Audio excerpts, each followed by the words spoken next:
Hi everyone, this is Mrs. Peters, and I wanted to share a little information with you about adding and subtracting numbers, which has been our focus for the last week or two, and will continue, of course, to be a focus all through um, the all through the year.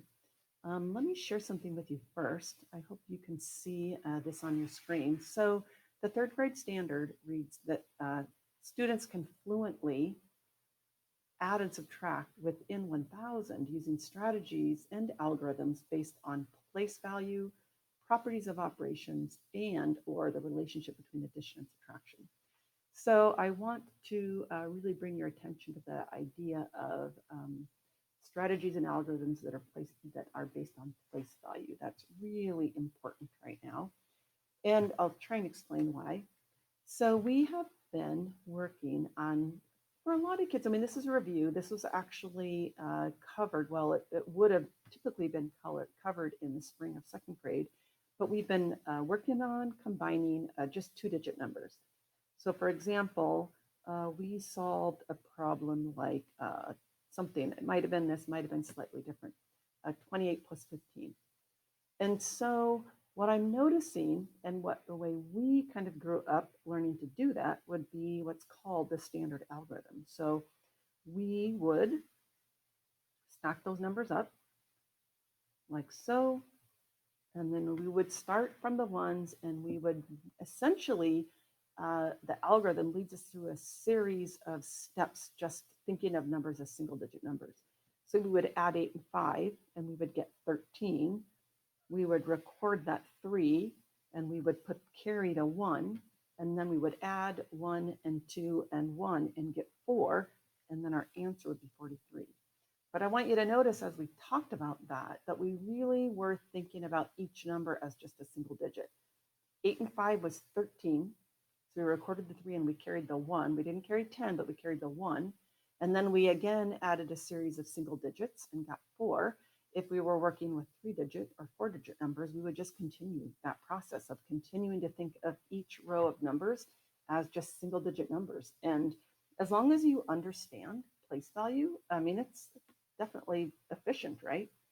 But third graders don't really understand place value yet. How our base 10 system works is more complex than what we as adults might really be able to consider or remember. Um, One way I could think about that is if I were to point, let's say I pointed to 28 and I asked a student, how many groups of 10 could I make out of 28 blocks or whatever? Not all of my third graders would be able to say right off the bat, two. They're not necessarily thinking of this as the number of tens and this is the number of ones. Um, and again, that's just something that you become as you work with students, you come to realize. So in third grade, the idea is that we continue to work with strategies for adding multi-digit numbers that really bring out the idea of place value. And then it is an expectation by the end of third grade that they do move to the standard algorithm. So it's not like we're never going to teach it, but I really feel like once kids, if they're taught that early on, they tend to be really resistant to exploring with these other types of strategies. And I think that's to their detriment. So some things that you might see um, is this. This is what I've seen so far. So sometimes kids will use what I can kind of call a place value splitting type strategy. And this looks different for different kids, but the way I try and support them to model this kind of thinking is to write these numbers down. So they've got their 28 plus 15. And then they're thinking of the 28 as 20 and 8. And they're thinking of the 15 as 10 and 5. So notice how this really brings out the idea of the value of the 2 and the value of the 1. And then they'll combine their 10s. So they'll do something, and some kids just will do this mentally, but oftentimes kids will need to kind of record it. So they'll add their 10s, and then they'll get 30, and they'll add their 1s, and then they will get 13. And then usually mentally, they can combine those together. They know that 30 and another 10 and 3 more is going to be 43. So that's kind of a place value splitting model. And kids if you look at their work, will sometimes model that in different ways. They'll maybe show arrows like pointing to how they combine the one and the two, and they combine the eight and the one. But what I'm looking for is that when they are combining those, they're thinking of numbers in the tens place or even numbers in the hundredth place as hundreds and as tens. So that, like I said, is kind of called place value splitting. But a model that we use and support kids with quite a bit is a number line model. And it's an open number line. So when we kind of traditionally think about number lines, we think about, a number line where there's a bunch of tick marks and every number is marked. But an open number line is a line, and the only numbers we mark are the numbers that we need or are using. And the interesting thing with the number line model is it actually, the way that we record our thinking or the strategies that we practice and support kids to use, in a way, really support mental math strategies. In fact, that you might find that they reflect how you even think about numbers if you were adding 28 plus 15. So there's a couple of ways we like to think about using a number line and making jumps on a number line is we either want to make jumps to friendly numbers or by friendly numbers. And when we think of a friendly number, it's usually kind of those decades or those hundreds, those numbers that are really easy to work with. The other thing is we always want to start with a bigger number. So if I were going to add these, I might mark my 28. And then if I wanted to, right off the bat, just jump by a friendly number, I would go, well, I need to add a 10. So I'm just going to show that with a 10. And my students, for the most part, can quickly add decade numbers to two-digit numbers. So that's a pretty easy thing for them to do. And then what you might see at this point is you might see them then count on. So 38, 39, 40, 41, 42, 43. So they make those 5 jumps, kind of make them one at a time. So it's kind of a double count. Like they can see that they're making 5 jumps, and after those 5, they land on 43. But you might also see kids start at the 28. They're going to make that jump by a friendly number of 10. And then what's more efficient is to actually kind of decompose that 5. And again, this might be something that you actually recognize that you do. So I added the 10, and now I'm just going to make a jump of 2. So this gets me to 38. I can just make a jump of 2 more, which gets me to 40. And then I can make a jump pretty easily of 3 more, and that gets me to 43. And so that's one way that students might record that. They might solve it using the number line actually as a tool. Or if they have strong mental math skills, they might be doing this process mentally. And then the number line really becomes more of a communication tool, like a way to show how they thought about it. So another way that they might use the number line is, again, always hoping that they have learned by second grade and by the beginning of third grade that you want to start with a bigger number because then you have to add less.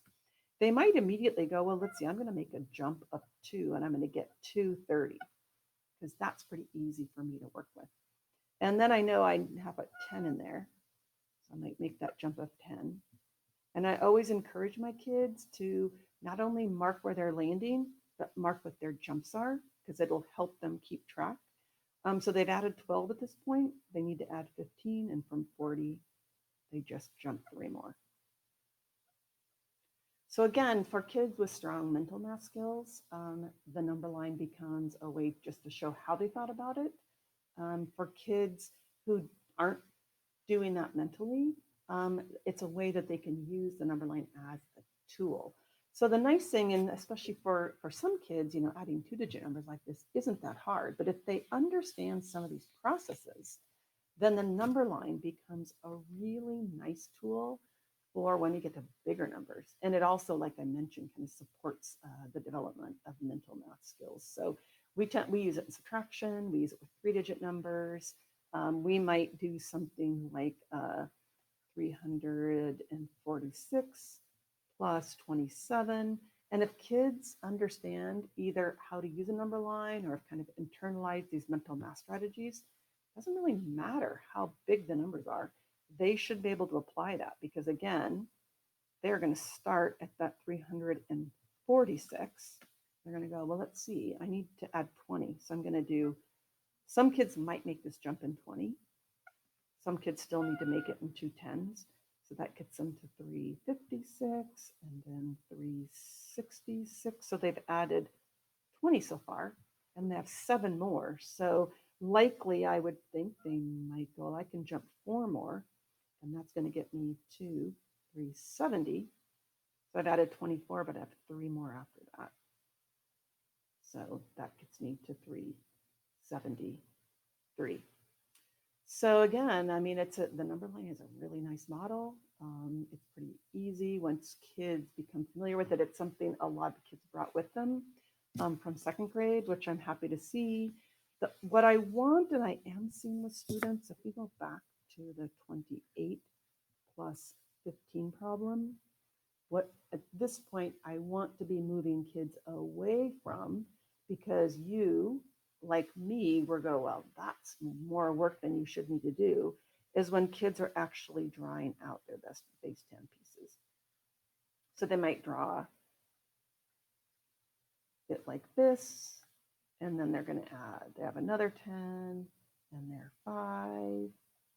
So they'll start like this, and then you might see them do something like, oh, let's see, I've got 3 10s, so I've got 30.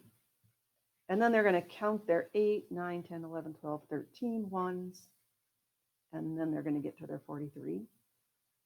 That's a really nice concrete model for earlier in our math lives, as you know, second graders, first graders, second graders. But I am going to be working to move kids kind of beyond this, because it is it's a lot of work for some kids just to draw that. It does become a little more efficient if kids just start using sticks and dots. So that can help them become a little more efficient at it. But it still tends to be, perhaps more work than we want to be doing at this point. So anyway, I hope that helps a little bit with our work and what you're seeing your kids do. Make sure if you have any questions about this, I would love to answer them. So with that, I will sign off.